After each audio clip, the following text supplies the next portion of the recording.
मैं आलोक यादव आप सभी का फिर से एक बार ICS हरदोई के YouTube चैनल पे स्वागत करता हूं। तो देखिए, अभी तक जो टॉपिक चल रहा था नंबर सिस्टम का, उसका आज ये पार्ट 8 है। इसमें भी प्रैक्टिस क्वेश्चन रहेंगे। क्वेश्चन आपके सामने लिखा है, दो संख्याओं का योग 520, यदि उनमें बड़ी संख्या को 4% कम कर दिया जाए और छोटी संख्या को 12% बढ़ा दिया जाए तो प्राप्त संख्या एक समान होंगी। तदनुसार उनमें छोटी संख्या कौन सी है। देखो, जितना पढ़ते समय लगा है, जितना समय पढ़ने में लगा, सॉल्व करने में कुछ भी नहीं। मैं सारे जुगाड़ से क्वेश्चन करवाऊंगा। देखो करना क्या है। हर नंबर अपने आप में 100% होता है, चाहे वो 5 हो या 500, 5000, 5 लाख, कोई भी कास्ट है, वो अपने आप में जब तक उसमें कुछ कम ज़्यादा नहीं किया जाता तब तक वो 100% होती है। तो इसमें बोला दो संख्याएं योग 520, बड़ी संख्या को 4% कम किया गया तो कितनी रह गई? 96। छोटी संख्या को 12% बढ़ाया गया तो कितनी हो गई? 112।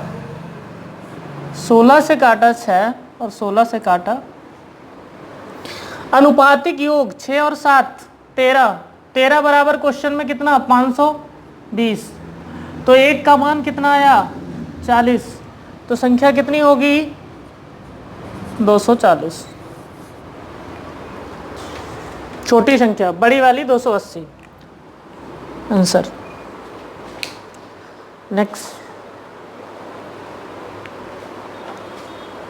फिर से पढ़ें, कुछ भी क्वेश्चन में नहीं है। देखो, गणित की एक परीक्षा में 5 उम्मीदवारों द्वारा प्राप्त अंक लगातार विषम पूर्णांक में है। 5 विषम पूर्णांक में है। यदि उनके कुल अंक 185 हो तो उच्चतम अंक कितने हैं? विद्यार्थी कितने? 5। टोटल स्टूडेंट कितने? अंक 185, 5 से भाग दे दो, कितना आया? 37। विषम अंक बढ़ रहे हैं 5। तो देखो, 2 इधर 2 इधर, 37 के बाद 39 और उसके बाद 41। पूछा कौन सा गया? उच्चतम 41। आंसर हो गया ये। बहुत आसान क्वेश्चन। देखो,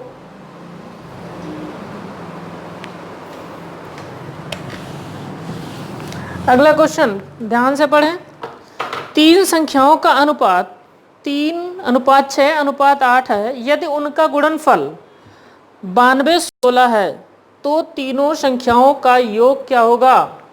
अब देखना ध्यान से, कुछ भी मैं करने वाला नहीं हूं, सिर्फ आंसर दिखेगा आपको। अनुपात जब दिया होता है, ये एक्चुअल वैल्यू तो होती नहीं है, लेकिन जहां से आता है वहां एक्चुअल वैल्यू से ही आता है। और जब आप इसको सॉल्व करते हो ना, ऐसे मानते हो 3x, 6x और 8x। x तो सम में है ना, तो ये 8, 6, 14 और 3 17, और 17 से कटने वाला नंबर कौन सा है? 68। योग कौन सा होगा? 68। नेक्स्ट,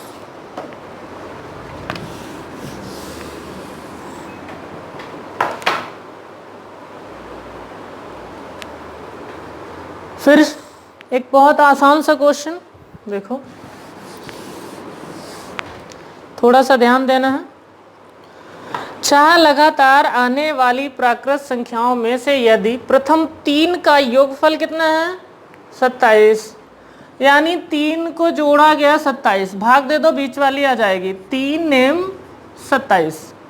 ध्यान से देखिए, ये बीच वाली तो इसके पहले एक 8 रही होगी, बाद में 10। 6 लगातार हैं, 3 ये हो गई, तो इसके बाद में 3 कौन होंगी? 11, 12 और 13। इनको जोड़ने पे कितना आएगा? 36। आंसर हो गया। Next,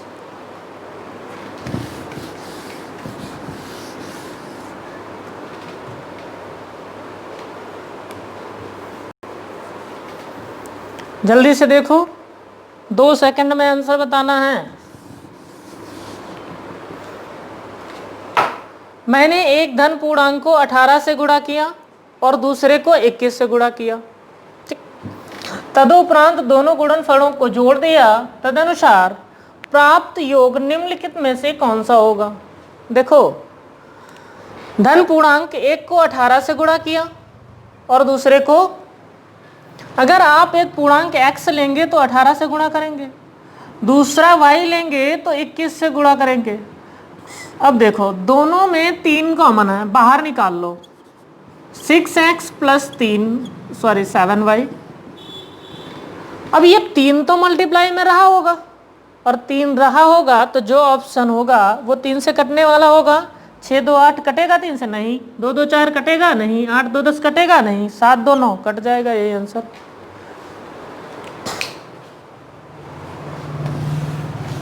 next question.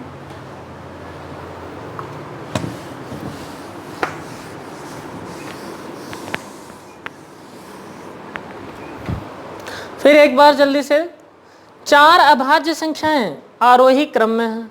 उनमें प्रथम 3 का गुणनफल 455 है और अंतिम 3 का 1729 है। तदनुसार उनमें सबसे बड़ी अभाज्य संख्या कौन सी है। देखो, अभाज्य संख्या का कोई क्रम तो होता नहीं है। करना क्या है, इसमें 55 दिख रहा है और ये नंबर 5 से कटेगा, और 5 से अगर कटेगा तो इसमें 5 की गुणा हुई होगी, तो एक नंबर मान ले 5 इसमें रहा होगा। ठीक। अब 5 से अगर इसको भाग दे दें तो 91 हो गया। अब ये किन दो अभाज्य संख्याओं की गुणा है, 7 और 13 की। मुझे चाहिए बड़ा नंबर। अब देखो, 1729 है, ये 3 शामिल, एक नंबर इसमें कोई और शामिल है। तो करना क्या है, अंतिम 3, अब इसमें से कोई नंबर ले लो। 7 और 3 की गुणा कितनी होती है, 7 3 21, लास्ट में 1 है और यहाँ लास्ट में 9 है, तो 1 में किस नंबर की गुणा होगी, लास्ट में 9 बन जाए, 19 की, और यही सबसे बड़ा नंबर होगा। फिर एक बार ध्यान से देख लीजिए, 4 अभाज्य संख्याएं आरोही क्रम में, उनमें से प्रथम 3 455, 5 की डिविजिबिलिटी होती है, अंतिम अंक 0 या 5 हो, तो 5 से ये कटने वाला होगा। अगर इसमें 5 शामिल है, काटोगे तो 91, 91 किसका गुणा, 17 गुणे 13, इतना बन गया। अब 3 संख्याएं मिल गई, चौथी कौन, तो उसके लिए गुणा करने पे लास्ट में 9 आया है, और अगर इन 2 की गुणा कर ही चुके हैं तो तीसरी संख्या क्या करनी, 7 21, 21 में लास्ट में 1, तो 19 वाला क्या करना है, 9 की गुणा करें अगर 19 की तो 9 बनेगा, बाकी मुझे करने की जरूरत नहीं, आएगा 1729, आप करके देख सकते हैं। नेक्स्ट देखें,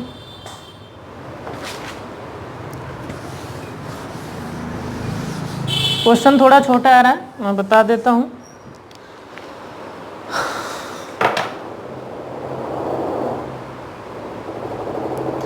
यदि 2 संख्याओं के योग को संख्याओं से अलग अलग गुणा किया जाए तो गुणनफल क्रमशः 247 और 114 आता है, तदनुसार उन संख्याओं का योगफल कितना होगा। देखें, ये ऑप्शन सामने है, ध्यान से देखें एक बार। 2 संख्याओं के योग, अब 2 संख्याएं होंगी, देखो योग को अलग अलग एक संख्या एक बार इसमें x से गुणा की जाती होगी, दूसरी बार फिर इसमें गुणा की जाती होगी y से।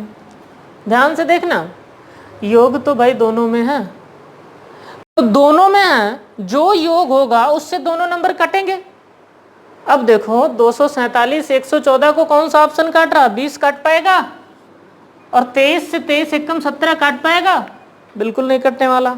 21 से देखो, 21 एकम 21 3 37 काट पाएगा, तो कौन काटेगा भाई, 19, यही x प्लस वाई की वैल्यू होगी। नेक्स्ट,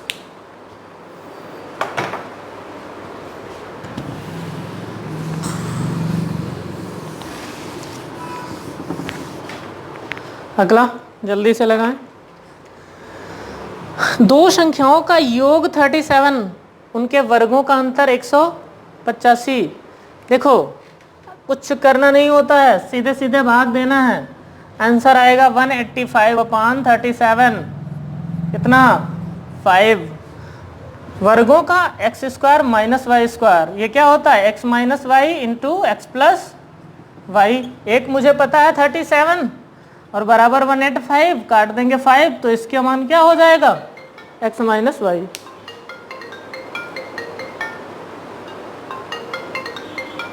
पास 3 क्रमागत विषम संख्याओं का गुणनफल 1287 है। तीनों संख्याओं में से सबसे बड़ी संख्या देखो 1287, अगर मान लो सबसे बड़ी संख्या 11 ले लें। अब 11 का क्यूब 1331, इससे ज़्यादा हो जाता है, तो नंबर कोई ना कोई मुझे छोटा लेना ही लेना है। तो करेंगे क्या, देखो सबसे बड़ा नंबर लिखा है 1287। अब इसमें से हमें करना क्या है, कोई ऐसा नंबर है, एक ऑप्शन उठा ले जैसे 13, तो 13 से अगर इसको काटें 13 नेमा 117, 11 बचा 13 नेमा 117, तो ये 99 बन गया। तो इसके गुणनखंड कौन से होंगे, 9 गुणे 11 बनेंगे। अब देखो 13, 9 1 कम 9, 9 3 27, लास्ट में 7 जा रहा है 1287, यही गुणा हो जाएगी। तो सबसे बड़ा 13 और सबसे छोटा 9, 13 ही मुझे बड़ा बताना था।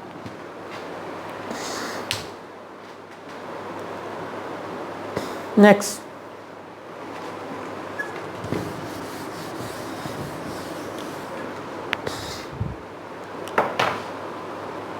क्वेश्चन थोड़ा छोटा है, मैं इसको जूम कर दे रहा हूं, एक बार ध्यान से पढ़ लीजिए फिर इसको सॉल्व करते हैं। मैं पढ़ देता हूं। 3 अंकों वाली एक संख्या में सैकड़े के स्थान वाला अंक इकाई के स्थान वाले अंक का दोगुना है और उसके सभी अंकों का योगफल 18 है। यदि उसके अंकों को उलट दिया जाए तो वह संख्या 396 कम हो जाती है। तदनुसार उस संख्या के सैकड़े वाले अंक और दहाई वाले अंक का अंतर कितना है। तो देखो 3 अंक का नंबर है ये, 3 अंक का नंबर बोला गया है। एक संख्या में सैकड़े के स्थान वाला अंक, इकाई के स्थान वाले अंक, इकाई के स्थान, ये इकाई दहाई सैकड़ा। तो अगर मान लो यहाँ 1 ले लें तो यहाँ पे कितना लेना पड़ेगा 2, क्योंकि 2 गुना है और 2 गुना है तो 1 और 2 3 होगा। ये अगर ये 1 और ये 2 3 तो बीच में क्या 15 रखोगे, स्थान तो एक ही है, हो नहीं सकता क्योंकि एक अंक का नंबर रखा जा सकता। अगर यहाँ 2 ले लें तो यहाँ पे 4 होगा, 4 और 2 6, तो बीच में 12 रखना पड़ेगा, ये भी नहीं हो सकता। फिर अगर यहाँ पे आप ले रहे हैं 3 तो ये हो जाएगा 6 और ये फिर क्या बन जाएगा, तो 6 9 15 3 18 बन गया। देखो फिर बोला है इसके अंकों को उलट दे तो अंतर 396 हो जाए। तो इसको करना क्या, देखो ऐसे लिख दो। अब देखो 13 में से 6 गया 7, कहाँ पे 396 तो बन ही नहीं पाएगा, इसमें जबकि लाना है 396। तो आप यहाँ पे ले लीजिए 4 और ये हो गया 8, 2 गुना 8 और 4 12, तो ये कितना 6। अब अंक को पलट के नंबर बना दीजिए, 4 फिर बन जाएगा 6 और ये बन गया 14 में से 8 गया 6, 5 15 में से 6 गया 9 और 7 में से, तो यही नंबर बन गया। तो इनका अंतर पूछा गया है कितना, किसका पूछा गया है, तो वह संख्या 396 कम हो जाती है। तदनुसार उसमें संख्या के सैकड़े वाले अंक और दहाई वाले, इन दोनों का अंतर, 8 और 6 का अंतर।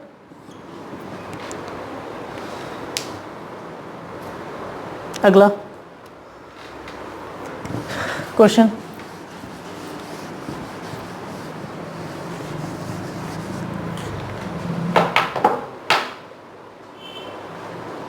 देखें किसी संख्या के 50% को 50 में जोड़ने पर उसी संख्या के बराबर हो जाता है।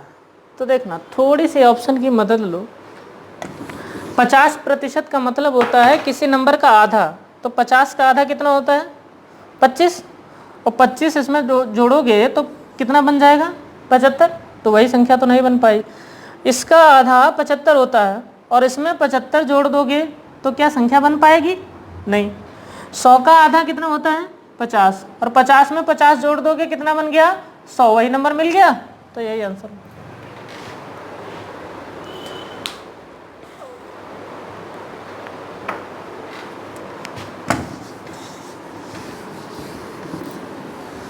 अगला देखो, एक परीक्षा में एक विद्यार्थी से किसी संख्या का 3/14 ज्ञात करने को कहा गया। गलती से उस विद्यार्थी ने उस संख्या का 3/4 ज्ञात कर दिया जो ठीक उत्तर से 150 अधिक था। दी हुई संख्या थी। चलो लिख लीजिए 3/14 और दूसरा 3/4। इसके चक्कर में कितने का फर्क पड़ा 150 का, तो 4 तियां 12, 3/14 और 3/4 ठीक से, तो 4 तियां 12 और 14 तियां 42। तो करना क्या 42 और 12 का अंतर कितना होगा 30। यहाँ पे मैंने इसको थोड़ा इधर लिख दिया है, माइनस छोड़ दीजिएगा, तो ये हो गया नीचे 56 और उधर है 150। 30 से काट दीजिए 5 और इसकी गुणा कर दीजिए, तो ये आ जाएगा 280। ऑप्शन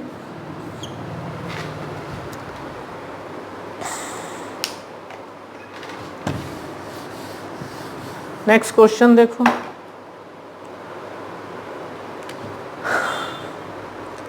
यदि किसी संख्या का 3/4, कोई संख्या होगी उसका 3/4 और उसी संख्या के 1/6 से 7 अधिक है, कितना अधिक है 7 अधिक है, तो उस संख्या का 5/3। देखो दो ऑप्शन, अगर तुक्का लगाना हो कैंसिल हो जाएंगे। 5/3 यानी 5 की गुणा ऊपर है, तो 5 से कटने वाला होगा 18 कैंसिल 12 कैंसिल, बचे ये दोनों। देख लीजिए 6 तियां 18 और 4 एकम 4, 18 में से 4 चला गया 14/24 और बराबर 7। 7 से इसको काटा 2 से काटा, अब कितना आया 12। तो 12 इसको फिर से एक बार 3 नंबर x मान लीजिए 3/4 माइनस एक्स का 1/6 बराबर 7। तो 6 तियां 18x 4x, 18x में से 4x गया 14x बटे 4 छंग 24 हो जाएगा नीचे बराबर में 7। 7 से कटेगा 2 और 2 से कटेगा 12। x की वैल्यू कितनी 12। अब 12 का 5/3 कितना होता है भाई 20।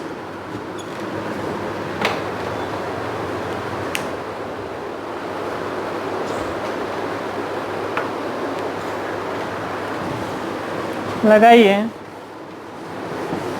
क्वेश्चन।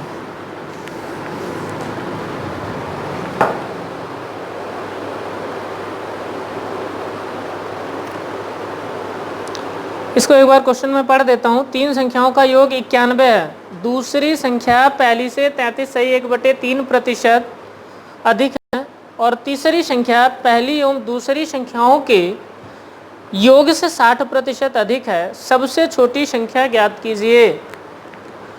देखो क्या आ रहा है समझ में जल्दी से। अगर आप इसको लगाना चाहते हैं 2-3 सेकंड में, कैसे लगेगा देखो ध्यान से।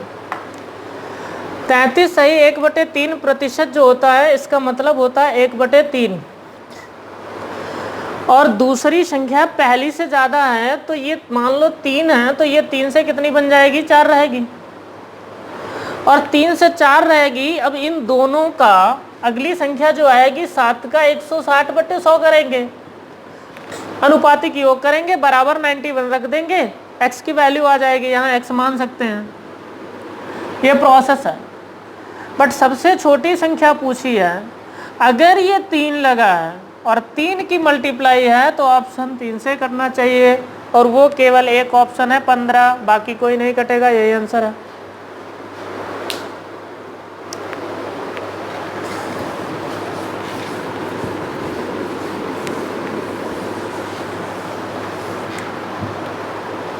नेक्स्ट देखो भाई, एक कक्षा में छात्रों की संख्या 20% बढ़कर 66 हो जाती है।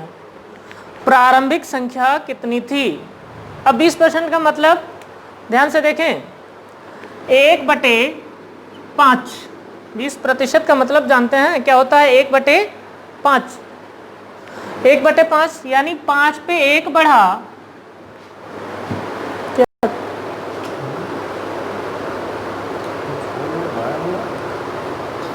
सुन